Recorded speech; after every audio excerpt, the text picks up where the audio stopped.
Even like the first time we both DJ, like we went to one of our friends' house. He had like a full setup, and it was kind of a like open session with a bunch of DJs, and we like each jumped on for like a minute. And I was like, oh my gosh, I love this so much. And they're like, oh, we gotta pack up and go. I'm like, no, like I want to keep playing. Like, can we do this again? And like instantly, we both like loved it a lot. I was like, okay, we have to get a setup at home because I just want to do this again, and I don't want to wait for someone else just to like practice. And like, I think that same passion kind of carried through the entire time that we were working and still learning how to DJ. Yeah, I feel like it definitely started out as a hobby. Like, I never started DJing to do it as a job. Like, never thought that I would be a DJ. I was just like, oh, I just always wanted to like see what it's like to mix music. And the more we did it, it just became something where I realized like, oh, we can make a career out of this. Like, it's kind of crazy, but I don't know. Then we just talked. The more we were like talking about it, we're like, we could do this. So often, just like in this world, we're taught that like the comfort zone is the right way. And now is really a time of just changing that around and actually betting on yourself rather than becoming just another part of someone else's corporate ladder. If you believe that the creative skill that you have is worth anything, it's worth it to do it for yourself. You know? Like if you're a singer and you're like singing in someone else's band, but you always wanted to do your own thing. I mean, you're good enough to be in that person's band, so why can't you do your own thing? And like not put your eggs in like a whole bunch of baskets just to be safe, because you have to put all your eggs in one basket sometimes just to succeed.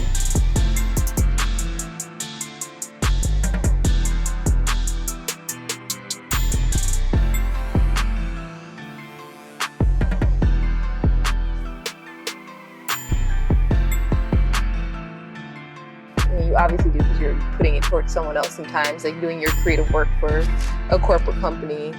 Definitely had that moment when I was like looking at the people around me and I'm like, this is gonna be me, except for in like 30 years. Like, how long am I gonna sit here and do this? If I'm not happy now, like, is it gonna change ever? And that feeling keeps me going.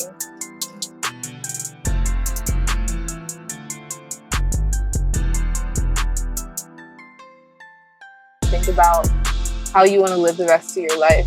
Because if you're doing something as a job that you don't want to do for the rest of your life, like you're never going to get out of that cycle unless you take that chance. And if you take that chance and immediately just go back to that again, you're still going to be stuck in that cycle.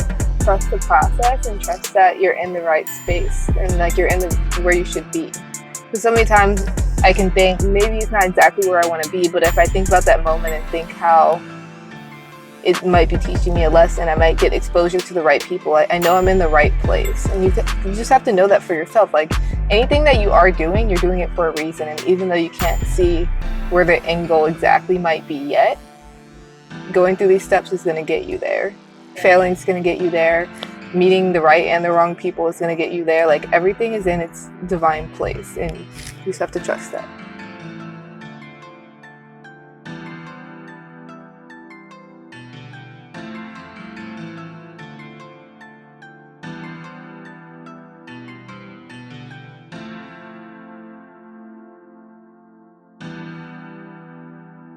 Like you're not really betting on yourself, you're just betting on everyone else around you. I remember the week that we quit, both of us were like, I feel so drained. And I was like, I can't do this. Like something needs to give. And I feel like out of the things I'm doing, the thing I'm less passionate about is my job. So it's time to make DJing my job and like go for that.